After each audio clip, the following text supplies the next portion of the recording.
할렐루야, 주님의 이름으로 평화 인사를 전합니다. 짧은 질문 긴 묵상 시간. 여러분, 오늘은 하나님 나라에 관한 말씀을 좀 나눠보려고 합니다. 하나님 나라 그러면 너무나 방대한 주제를 담고 있고요. 우리 기독교 신앙의 가장 핵심 지향이기도 하기 때문에 많은 것들을 말씀드릴 수는 없지만 오늘 간략하게 한번 좀 나눠보려고 해요. 로마서 14장 17절입니다. 하나님의 나라는 먹는 것과 마시는 것이 아니요 오직 성령 안에 있는 의와 평강과 희락이니라. 여러분, 기독교 신앙에 있어서 기독교인이라면 이 하나님 나라에 대해서 관심 있는 사람은 아무도 없을 겁니다. 우리 신앙의 지향이 결국 하나님 나라, 천국이었습니까? 여러분, 성경에는 천국에 관한, 즉 하나님 나라에 관한 다양한 말씀과 비유들이 들어 있습니다. 또 그 천국을 향해서 나아갔던 믿음의 사람들 참 많죠. 우리 감독의 장시자 존웨슬리 목사님은 하늘을 향해 나아가는 신앙, 이것을 늘 썼어요. 과연 천국, 하나님 나라라 불리는 이것은 어떤 것일까요? 하나님 나라에 대한 개념은 참 다양합니다. 영토인지, 하나님의 통치, 주권의 문제인지, 영원히 하나님과 온전히 하나 되어져가는 연합을 말하는 것이 다양한 신학적 해석이 존재하고 있습니다. 20세기 들어와서 이런 신학적 해석이 다양하고 아주 심도 있게 논의되었습니다. 그 이유는 이런 것이죠. 어떤 다른 곳, 다른 나라, 다른 장소에 대한 지향이 생긴다는 것은 지금 내가 머물고 있는 곳에 대한 어떤 아쉬움, 한계, 이런 것들을 공감하거나 실감하고 있을 때 그러지 않겠습니까? 여기에 만족하고 있다면 다른 곳에 마음을 두지 않겠죠. 우리 집이 너무나 아름답고 행복한 천국 같은 곳인데 다른 어떤 곳을 저기가 좋을까 여기가 좋을까 연구하고 찾아가려고 애를 쓰겠습니까? 20세기 들어서 인간 문명은요, 참 많은 실망과 좌절을 경험했어요. 세계대전을 겪고 난 이후에 빈부의 격차와 정말 폭력과 테러 여전하고 온갖 정말 우리 인간이 실망할 수밖에 없는 일들이 계속 일어났습니다. 지금도 그렇죠. 사람들은 너무나 실망했습니다. 우리가 개발해오고 또 발전해왔던 문명이 이런 것인가, 이 나라가, 이 체제가 이런 것인가, 늘 한계를 직면하면서 신학은 더 많이 이제 시선을 하나님 나라로 향하게 됐었어요. 여러분, 이상국가에 대한 논의는 동서고금을 불어나고 끊임없이 인간 안에서 논의되어 왔습니다. 그 말은 우리가 경험해왔고 우리가 살아내고 우리가 고안하고 개발해왔던 아무리 그럴듯한 시스템과 나라, 국가, 제도 다 한계가 있었다는 것이고 우리는 다 거의 실망했었다라는 거예요. 토마스 모어라는 사람은 유토피아라는 말을 썼었고 플라톤은 이데아라는 말을 썼습니다.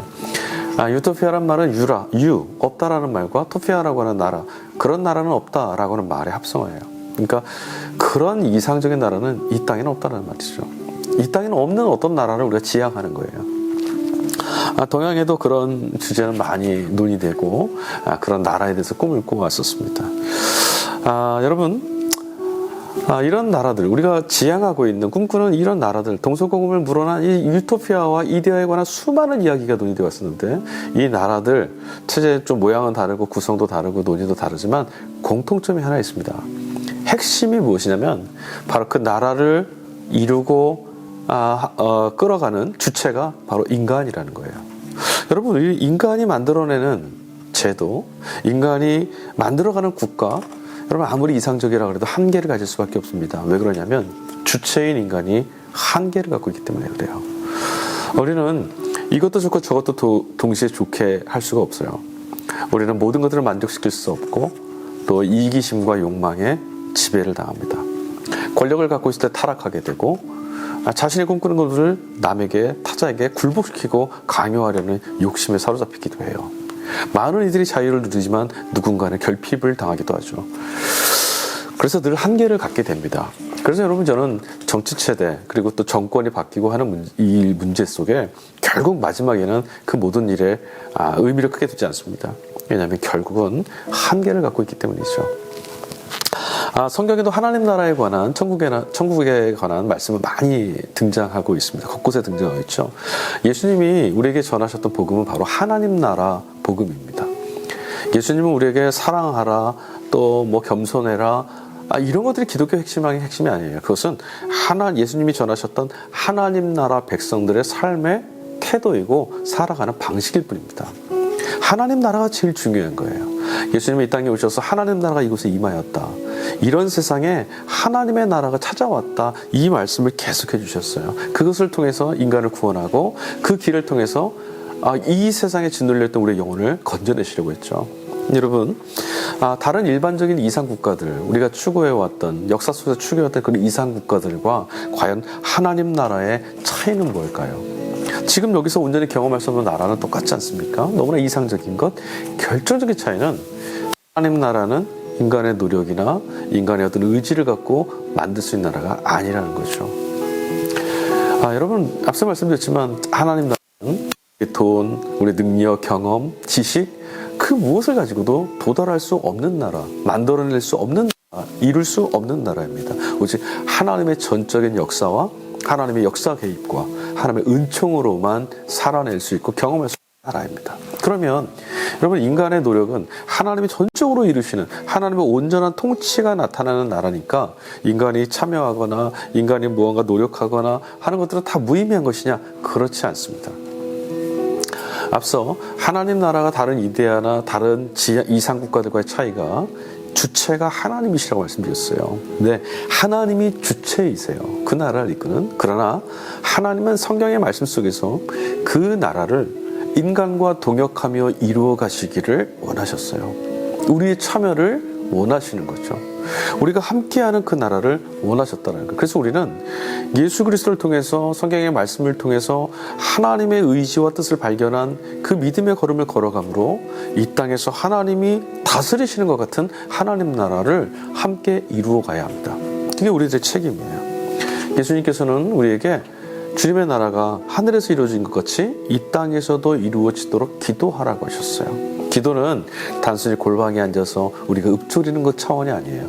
하나님 나라가 이 땅에 이루어지기를 위하여 우리의 온 삶의 방향을 지향하며 살아가라는 말씀입니다. 초대교회 성도들도 또 요한계시록에 이르기까지 끊임없이 그 나라를 지향하며 살았습니다. 이 말씀 우리에게 큰 의미를 가져주시죠. 오늘 우리가 천착하며 살아가는 이 땅이 완성된 나라, 우리가 머물러야 될 목적지가 아니라는 거예요. 그러니 일에 일비할 필요가 없어요. 우리는 이 땅에 다 만족하며 이 땅에서 추구하는 것들의 욕망을 추구하며 살아갈 때 하나님 나라가 우리의 추구의 목적지라는 것을 염두하며 살아가야 되고요. 이 땅이 아무리 깨어지고 상처 입었어도 하나님 나라가 오고 있다는 것에 희망을 갖고 살아야 합니다. 하나님 나라, 여러분, 초대교회는 이 하나님 나라를 예수 그리스도 안에서 찾았습니다. 복음서 안에서도요, 하나님의 나라는 결국 예수 그리스도 그분 자신이다라고 소개합니다. 무슨 말씀일까요? 예수님 안에서 하나님의 통치를 발견했다는 거예요. 예수님이 하셨던 사역, 예수님의 말씀, 귀신을 내어쫓고 병자를 고치고 죽은 사람들 살려내고 죄인을 용서하고 구원해 주시는 그 능력 안에서 하나님이 우리가 살아가는 이 땅에서 여기에서 예수님을 통해서 역사하고 계시다는 것을 발견했다는 거예요.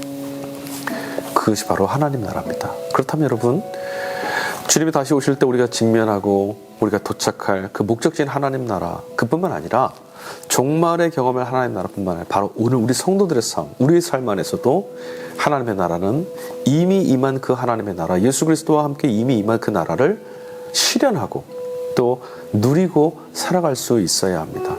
무슨 말씀이에요? 우리의 삶에서 하나님이 진짜 통치하시는 것 같은, 하나님이 함께 계시는 것 같은 삶의 증거들을 경험하며 살아야 된다는 것이죠.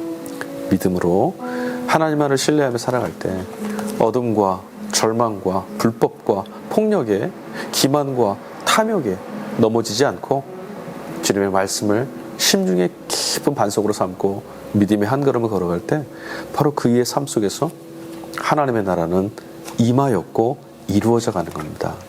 하나님의 나라는 말에 있지 않고 능력에 있습니다. 하나님의 나라를 살아갈 때 성령 안에서 의와 평강과 희락이 넘쳐나게 될 것이고 경험하게 될 겁니다. 그래서 여러분, 예수님과 함께 하나님 나라를 살아가는 성도들의 삶에는 기쁨이 있습니다. 이유를 알 수 없는 조건과 여건은 그렇지 않음에도 희락이 넘쳐납니다. 이런 삶을, 이런 나라를 여러분, 우리 세상 가운데, 절망하는 땅 가운데 상처 입은 우리 이웃들에게 나눠줘야 되지 않겠습니까?